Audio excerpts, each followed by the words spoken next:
Tony Burke here for module ACSS402 Advanced Entry Introduction to Construction Studies, and this is just a brief screencast to cover the topic of effective meetings.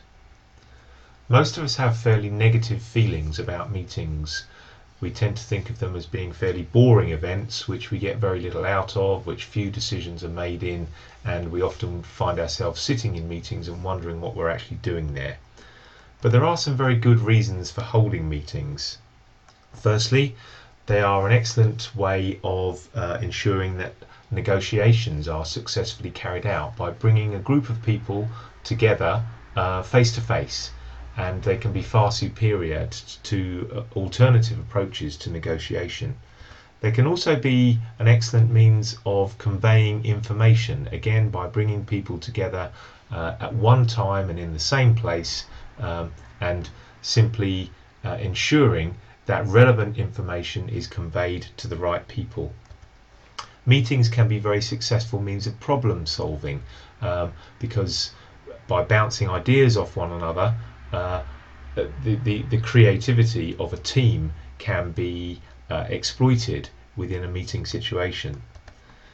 If we want to reach decisions which everyone is committed to, then again meetings can be a good way of ensuring that decisions are effective and that everyone is tied into those decisions. And meetings are good for the collection and exchange of ideas, where again by bringing people into the same room at the same time, exchanging thoughts and discussing things effectively, some good ideas can actually emerge. So clearly there are some very positive aspects for meetings. They do give often far superior results to alternative approaches where, for example, you might just communicate with people through email or through the telephone. Getting people in the same room at the same time can be superior. Meetings are also a good way of keeping people informed. People like to know what's going on within an organisation or within a group, and making sure that people are together and you can actually see the reaction to certain items of information. That can be an important feature of management. We mustn't underestimate the importance of ensuring that people within an organisation or within a team are actually seen and heard. Lots of people go through their working lives and feel that they never actually are taken notice of. No one actually takes notice of them. So giving people an opportunity to air their views and to actually be seen and to be recognised by other people in the organisation or in the team can be very important. And of course there's the social aspect of meetings, and as we spoke about when we were talking about teams, people do like to interact and to get involved with other people, and meetings provide an opportunity to do that. But against that, we do have to recognise that, as I said right at the beginning, lots of us hold very negative views about meetings, and this diagram shows the results of a survey that was done of 2,800 executives in response to the question what I dislike about meetings, and you can see the common reasons why most people don't like meetings. For example, they feel that no decisions are made in the meeting, that the people involved in the meeting aren't adequately prepared for it, that those responsible for running the meetings don't stick to the agenda, that meetings don't start on time, or worse still, don't end on time. So as a result, the meetings perhaps last too long. So generally speaking, a lot of meetings won't be well run. They won't have a proper agenda, a proper focus. There will be no notes to record the outcomes of the meetings, and lots of people therefore feel that it wasn't really necessary to be at that meeting. So how can we overcome or perhaps even avoid those negative views of meetings? Well, I'm going to suggest an approach to the conduct of meetings which is referred to as the 5 Ps, and those 5 Ps are planning, pre-notification, preparation, processing, and putting it on record. So let's briefly go through each of those 5 stages. We'll start with planning, and the very first question that needs to be asked when a meeting is being considered is whether the meeting is actually necessary. Do you actually need to bring people together?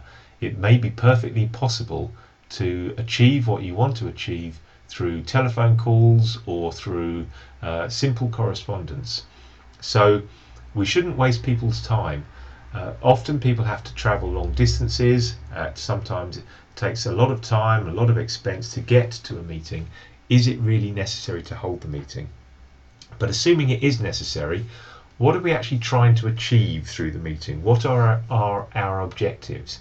Is it to simply discuss something and exchange ideas? Is it to convey information? Is it to reach a decision? We must be absolutely clear what we're trying to achieve. So what sort of meeting is it going to be? Is it going to be a sort of a confrontational meeting? Is it just going to be a very open exchange of thoughts and discussions? Again, the planning of the meeting will have to resolve these issues. The second stage is the pre-notification stage, and it's essential that anyone who's going to be involved in the meeting is given plenty of notice of the meeting. Most people in their working lives have very busy schedules, and there is no point in calling meetings at short notice and expecting people to be able to attend. If it's important for people to be there, then we must ensure that they're given adequate notice so that they can make arrangements to actually travel there and to set aside time in their diaries. Also notify the attendees about what is actually going to be discussed. Tell them the purpose of the meeting, why they're being invited to the meeting. If there are specific issues which need to be considered, and those issues are contained within documents, then those papers need to be circulated in advance of the meeting. There's absolutely no point in requiring people to have considered a document and then simply presenting the document at the meeting itself and expecting views on it or a decision to be made on it. If it's important that people have read something in advance, then clearly the papers have to be sent to them in advance. And equally, having sent the papers, we should invite submissions. Actually ask people to submit their comments in advance of the meeting so that they also can be circulated or perhaps considered by whoever is going to be chairing the meeting. The third stage is the preparation stage, and this really comes down to sorting out an agenda for the meeting. And when I say an agenda, it's not just a random list of items that are going to be talked about at the meeting. The agenda should be set out in a sequential order, clearly identifying the various points that need to be discussed and the order in which they're going to be discussed. Each item should identify who's going to take the lead. So one person at the meeting is likely to make this the most significant contribution in relation to each item. It's a good idea to actually allocate time periods to each of the items on the agenda so that you can prioritize the items and ensure that adequate time is given to the important items and not too much time is spent discussing relatively marginal items. And obviously for each of the items it should be clear what you're actually trying to achieve. Are you trying to just inform or convey information for each of the items? Are you expecting a decision to be made in relation to each of the items, or are you perhaps trying to identify responsibility for action for the various items on the agenda? We then come to the actual meeting itself, the processing of the meeting, and the responsibility for this largely falls on the shoulders of the chairperson. Whoever's responsible for chairing the meeting really has to take the lead here. The chair needs to ensure that there is an adequate structure to the meeting and that that structure is stuck to. So a lot comes back to the agenda, which we spoke about a moment ago. If time periods have been allocated to each item, then the chair needs to ensure that those time periods are adhered to and that you don't actually run over time, because if you do run over time, the chances are you won't complete all the items on the agenda.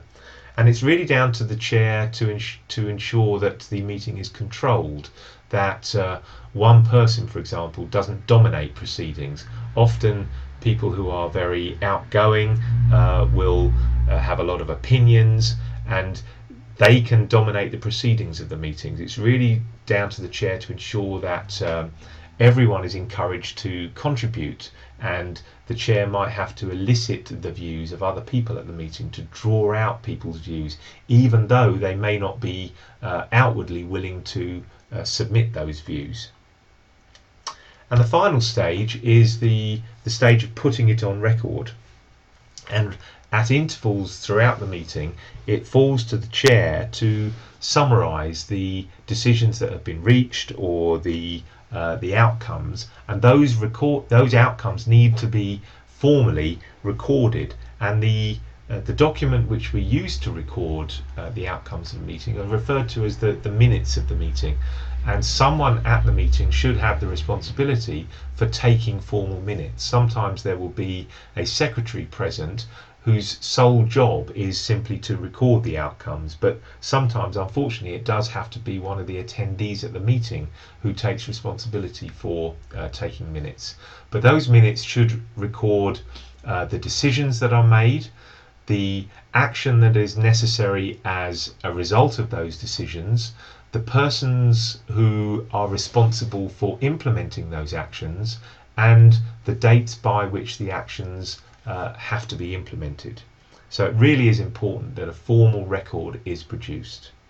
And finally, just to point out that on Blackboard I've uploaded 2 documents. One is a sample agenda, and one is a sample document just showing the minutes of a meeting.